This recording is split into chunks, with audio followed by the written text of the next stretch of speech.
Hello बच्चों, आइए इस प्रश्न को पढ़ते हैं।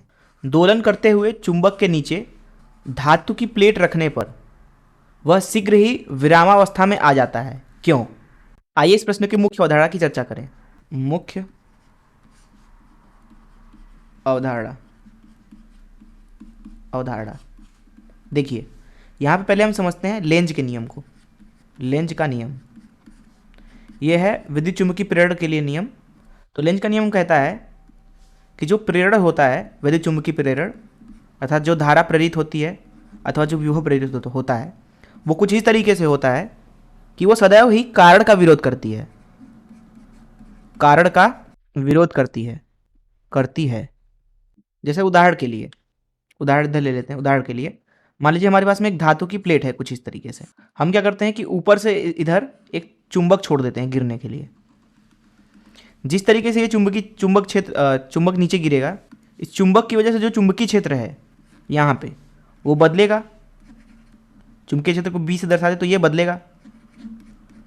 इसके बदलने की वजह से यहाँ धातु के अंदर धारा प्रेरित हो जाएगी।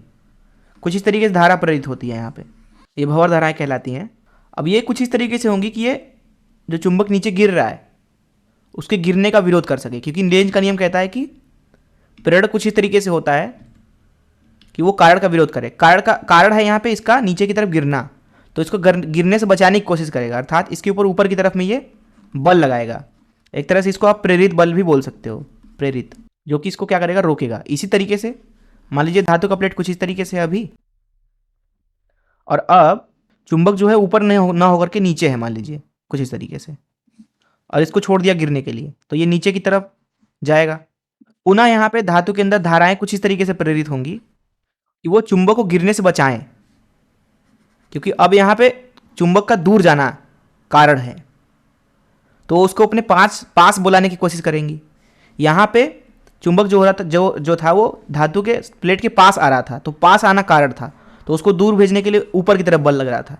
अब यहाँ पे जो कारण है प्रेरण का वो है चुंबक का दूर जाना, इसलिए इसको पास खींचने की कोशिश करेगा, अर्थात जो यहाँ पे प्रेरित बल होगा वो ऊपर की तरफ लगेगा, F प्रेरित। मान लीजिए चुंबक जो है यहाँ पे उसका N सिरा इधर है, S सिरा इधर है, तो इस अवस्था में जो धारा यहाँ पे प्रेरित हो रही है अथवा भंवर धारा है, उनकी दिशा यहाँ पे लिखेंगे कुछ इस तरीके से। वहीं यहाँ पे अगर मान लीजिए S है और इधर N है, तो धाराएं कुछ इस तरीके से प्रेरित होने वाली हैं। तो इस मुख्य अवधारणा का इस्तेमाल करके चलिए प्रश्न को हल करते हैं। देखिए, प्रश्न में हमसे बोला जा रहा है एक दोलन करते हुए चुंबक के नीचे धातु की प्लेट रखा है।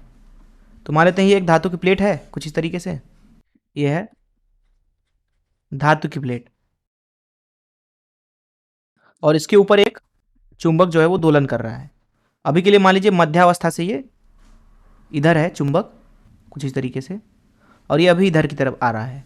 तो क्या होगा, यहाँ पे चुंबक की वजह से धाराएं प्रेरित हो जाएंगी। अब ये धाराएं इस तरीके से प्रेरित होंगी कि ये कारण का विरोध करें। यहाँ पे जो कारण है वो है इसका इधर पास आना, तो यहाँ पे भंवर धाराएं कुछ इस तरीके से उत्पन्न होंगी कि ये चुंबक की तरफ इधर की दिशा में बल लगा सकें।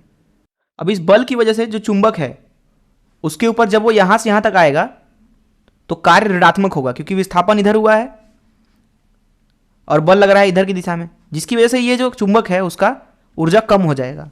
अब मान लीजिए यही चुंबक मान लीजिए इधर से अब गिर रहा है, इधर है चुंबक मान लीजिए, और वो इधर की तरफ जा रहा है, तो पुनः इसकी गति इधर की दिशा में है, तो भंवर धारा यहाँ पे कुछ इस तरीके से उत्पन्न होंगी कि ये इसको इधर की तरफ धक्का दे सकें, जिसकी वजह से पुनः जब ये वापस यहाँ पे आएगा तो इसकी ऊर्जा कम हो जाएगी। और ये है F, इसको आप बोल सकते हो प्रेरित बल, प्रेरित। और ये बल लग रहा है इन भंवर धाराओं के उत्पन्न होने की वजह से अथवा इन प्रेरित धाराओं की वजह से। तो यहाँ पे लिख सकते हैं कि जो कार्य है प्रेरित बलों का, प्रेरित बल मतलब भंवर धाराओं की वजह से जो बल लग रहा है वो दरअसल ऋणात्मक है, ऋणात्मक। अब किसी वस्तु के ऊपर कार्य ऋणात्मक है मतलब उसकी ऊर्जा घटेगी, ऊर्जा घटेगी। आप इसको ऐसे भी सोच सकते हो कि इसके इधर से इधर दोलन की वजह से ही यहाँ पे भंवर धाराएं उत्पन्न हो रही हैं। अब इन भंवर धाराएं जो उत्पन्न हुई हैं ये ऊष्मा जो है उत्पन्न करने लगेंगी धातु की प्लेट के अंदर, क्योंकि जहाँ पे भी धारा प्रवाहित हो रही है वहाँ पे ऊष्मा तो आएगी ही, इलेक्ट्रॉनों का प्रवाह है, परमाणु से वो टकराएंगे प्रवाहित होते हुए। अब ये ऊर्जा आ कहाँ से रही है? इसके दोलन की वजह से ही तो आ रही है। इसका मतलब है कि उसका जो दोलन है वो धीरे धीरे कम होना चाहिए, ऊर्जा का संरक्षण, क्योंकि जो यहाँ पे यांत्रिकी ऊर्जा है वो दरअसल विद्युत ऊर्जा में परिवर्तित हो रही है और वो फिर उष्मीय ऊर्जा में परिवर्तित हो रही है। तो यही कारण है कि एक दोलन करता हुआ जो चुंबक है प्लेट के ऊपर जो दोलन कर रहा है उसकी ऊर्जा लगातार कम होती जाती है, अर्थात वो जल्द ही विराम में आ जाएगा। सारी की सारी जो ऊर्जा है वो यहाँ पे धारा की वजह से ऊष्मा में परिवर्तित हो जाएगी। मैं आशा करता हूँ कि आपको इस प्रश्न का हल जरूर समझ में आया होगा। धन्यवाद।